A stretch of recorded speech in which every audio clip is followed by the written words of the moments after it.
Bonjour à tous, je suis Étienne, directeur technique de Trust2. Aujourd'hui, je vais vous montrer comment faire la vérification d'un compartiment moteur et les choses qu'il y a à regarder dedans. Ici, on est sur une Peugeot 208. On a différents organes à différents endroits, à savoir qu'en fonction du modèle que vous allez regarder, vous n'aurez pas forcément la même chose aux mêmes endroits. Dans un compartiment moteur de voiture thermique, on va retrouver différents niveaux. Du liquide de refroidissement, du lave-glace, de l'huile, du liquide de frein. Ces niveaux sont à vérifier.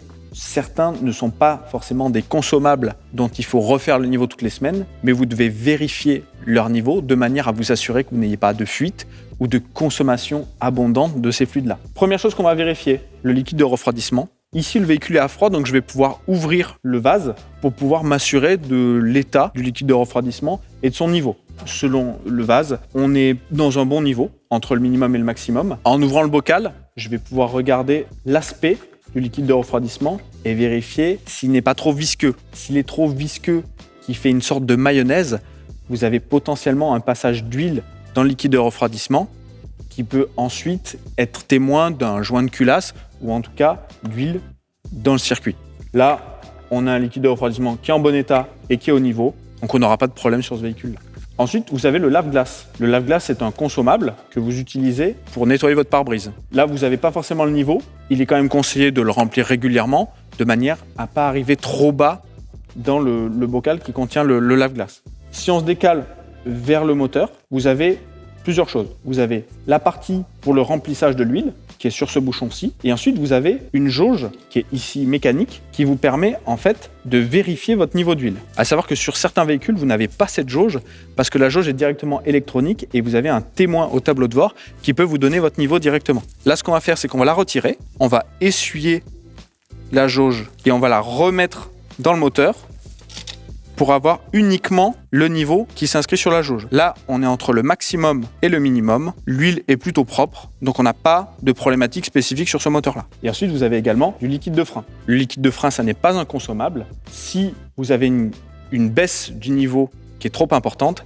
c'est que potentiellement vous en perdez et c'est un organe qui est directement lié à la sécurité du véhicule. Donc si vous avez un niveau trop bas, c'est un mauvais signe pour l'état et la sécurité de ce véhicule-là. On va aller aussi regarder l'état général des durites, des flexibles, des câbles, du faisceau, toutes ces parties qui sont dans le compartiment moteur.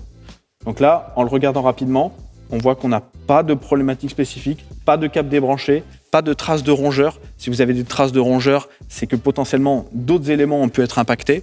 Vous allez pouvoir avoir des fuites de liquide, des systèmes électroniques qui ne fonctionnent pas, ce genre de choses-là. Généralement, les rongeurs s'attaquent à tout ce qui va être durite et également au pare-chaleur sous le capot. Ça peut être un indicateur que vous avez des rongeurs qui sont déjà passés dans le compartiment moteur du véhicule et donc potentiellement des problèmes qui sont liés à cette présence de rongeurs.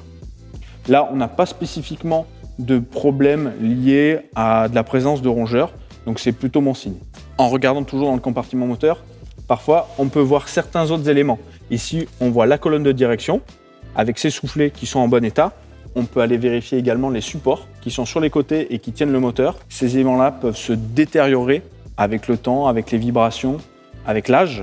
Dans ce cas-là, les supports sont en bon état, ils ne sont pas déchirés, donc on n'a pas de problématique qui pourrait nous laisser à penser que les supports sont bientôt à remplacer. Au moment de regarder autour du moteur, on va aussi vérifier si on n'a pas de traces de coulure, d'éclaboussures, si on n'a pas un compartiment moteur gras qui pourrait être lié à une fuite d'huile. Une fuite d'huile, ça veut aussi dire que votre moteur est potentiellement endommagé et que des éléments sont potentiellement à remplacer dessus. C'est nécessairement des réparations qui sont très vite onéreuses. Pour conclure, ce qu'on peut dire sur le compartiment moteur, c'est que vous avez un certain nombre de choses à vérifier. Le niveau des fluides, que ce soit des consommables ou pas, on va aller regarder tout ce qui est autour du compartiment moteur.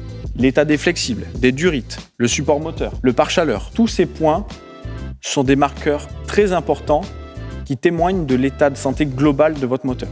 Merci à tous d'avoir regardé cette vidéo. Je vous donne rendez-vous sur notre chaîne YouTube pour aller consulter toutes les autres vidéos qui parlent de l'inspection automobile. N'hésitez pas à commenter cette vidéo si jamais vous avez d'autres questions sur ce sujet-là. On se fera un plaisir d'y répondre.